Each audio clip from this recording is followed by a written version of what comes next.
जळगाव विधानसभेची निवडणूक सध्या रंगतदार होताना आपल्याला या ठिकाणी पाहायला मिळत आहे, कारण या ठिकाणी आता चौरंगी लढत होताना या ठिकाणी पाहायला मिळत आहे। जे कट्टर प्रतिस्पर्धी होते त्यांनी देखील मोठ्या प्रमाणात या ठिकाणी बंडखोरी केल्याचं देखील पाहायला मिळत आहे।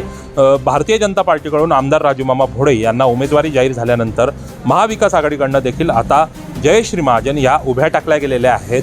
त्यासोबतच शिवसेनेमधून कुलभूषण पाटील जे आहेत माजी उपमहापौर त्यांनी देखील या ठिकाणी बंडखोरी केलेली आहे। भारतीय जनता पार्टीमधून देखील डॉक्टर अश्विन सोनवणे यांनी बंडखोरी केल्याचं चित्र स्पष्ट झालेलं आहे। जळगाव विधानसभा जिल्ह्यात एकमेव असा विधानसभा मतदारसंघ आहे की त्या ठिकाणी एकूण 29 उमेदवार या ठिकाणी आपलं नशीब विधानसभेच्या निमित्तानं आजमावत आहे। आपल्यासोबत जयश्री महाजन आहेत, ज्या महाविकास आघाडीच्या माध्यमातून जळगावच्या जनतेच्या समोर विविध मुद्दे घेऊन जात आहे। ज्या पद्धतीनं एक राजकीय घमासान या ठिकाणी पाहायला मिळालं की अपक्ष जे आहेत, अपक्षांना मोठी भारतीय जनता पार्टीची सुरुवातीला कोंडी केली होती। सुरुवातीला तुमचंही देखील टेन्शन वाढलेलं होतं, मात्र कशा पद्धतीनं पाहता या सर्व आता चौरंगी लढतीकडे? ही जी लढत आता चौरंगी आहे, त्या लढतीमध्ये मला असं वाटतं की मला आव्हान म्हणून कोणीच नाही आहे।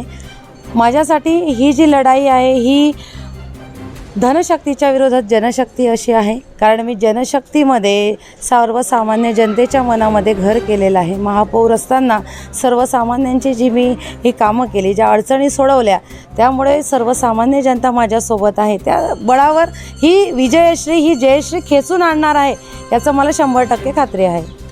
विजयश्री खेचून आणणार, काय नेमकं गणित आहे सध्या? जळगावच्या मतदारांना कशा पद्धतीचं आव्हान करताय? जळगाव शहरातले माझे जे मतदार बंधू आणि भगिनी आहेत, त्यांनासुद्धा चांगल्या प्रकारे माहिती आहे की 10 वर्षामध्ये जळगाव शहर फक्त रस्ते आणि गटारी याच गोष्टींभोवती गुरफटलेले आहेत। जो सर्वांगीण विकास जळगाव शहराचा व्हायला हवा होता, त्या दृष्टीने मात्र विचाराचा शहराचा केला गेला नाही।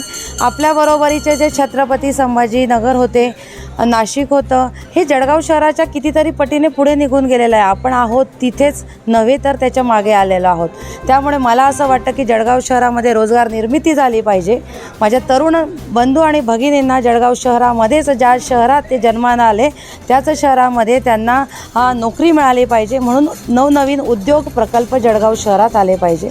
गाडेधारकांची जी लढाई आहे ती 2012 पासून जी चालू आहे, आजही त्यांना न्याय मिळालेला नाही आहे। माझ्या गाड्याधारकांना तो न्याय मिळाला पाहिजे, त्याच्यासाठी 100% प्रयत्नपूर्वक प्रयत्न याच्या आधी कधीच झालेले नाही। तो प्रयत्न मला करायचा आहे आणि त्यांना न्याय द्यायचा आहे। त्या दृष्टीने व्यापाऱ्यांनासुद्धा दिलासा दिला जाईल आणि त्या दृष्टीने महापालिकेलासुद्धा महसूल हा प्राप्त होणार आहे। त्यामुळे याच्यासाठी सुद्धा मला प्रयत्न करायचा आहे। माझ्या महिला सुरक्षित राहिला पाहिजे। आरोग्य, शिक्षण, दळणवळणाची जी साधनं आहे ती चांगल्या प्रकारे जळगाव शहरातील जनतेला मिळायला हवे, याच्यासाठी हा अजेंडा मी शहरासमोर घेऊन जाणार आहे आणि त्याच मुद्द्यांवर मी भविष्यात काम करणार आहे। एकंदरीत या ठिकाणी आपण पाहतोय की भाजपमधूनच एक मोठा बंडखोर जे आहेत ते अश्विन सोनवणे होते, त्यासोबतच कुलभूषण पाटील हे देखील होते। कुठेतरी कुलभूषण पाटलांच्या उमेदवारीनं या ठिकाणी फटका बसतोय का? तुम्ही ज्या पद्धतीनं मतदारांसमोर जाताय, महाविकास आघाडीला त्याचा काही लाभ होतोय की नुकसान होतंय? महाविकास आघाडीच्या बाबतीत सर्वसामान्य जी जनता आहे ती खूप पॉझिटिव्ह आहे। जरी ज्यांनी फॉर्म भरलेले असतील, शेवटी लोकशाही आहे, तो प्रत्येकाला त्याचा अधिकार आहे की त्याने निवडणूक लढवावी, म्हणून त्या दृष्टीने त्यांनी फॉर्म भरला असेल। त्यांना कदाचित त्यांच्या विजयाची खात्री असेल, पण मला असं वाटतं की मी महापौर असताना जळगाव शहर जे पिंजून काढलं, त्यामुळे मला जळगाव शहराचा बॅकलॉग माहिती आहे। कुठली विकास कामं होणे गरजेची आहे ते सुद्धा मला माहिती आहे। त्याच्यामुळे मी कोणालाच आव्हान माझ्यासमोर आहे असं मी मानत नाही।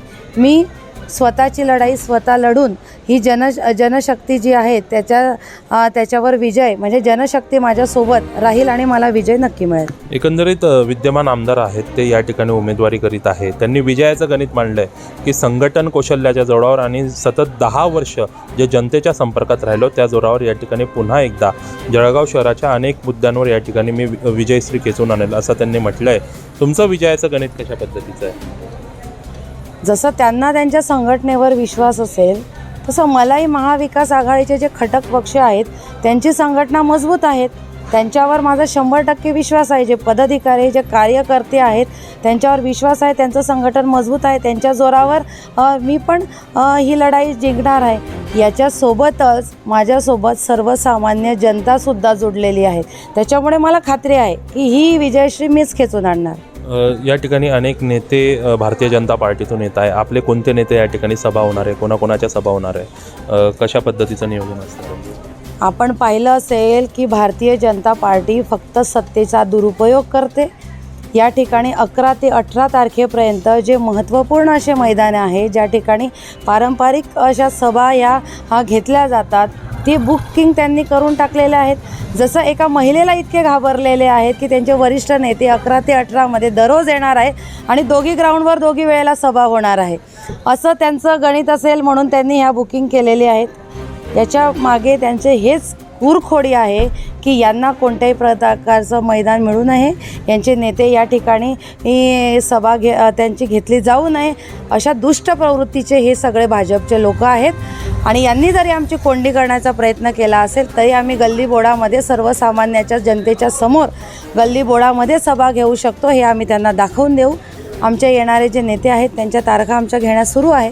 जसंही आम्हाला कळेल तसं माध्यमांना कळवण्यात येईल. प्रचार नारळ फुटलं. प्रचार नारळ काल आम्ही प्रचाराचं नारळ फोडलं. पत्रे हनुमानापासून आम्ही सुरुवात केलेली आहे. अतिशय चांगला प्रतिसाद आम्हाला मिळत आहे. सगळे कार्यकर्ते आमच्यासोबत आहे.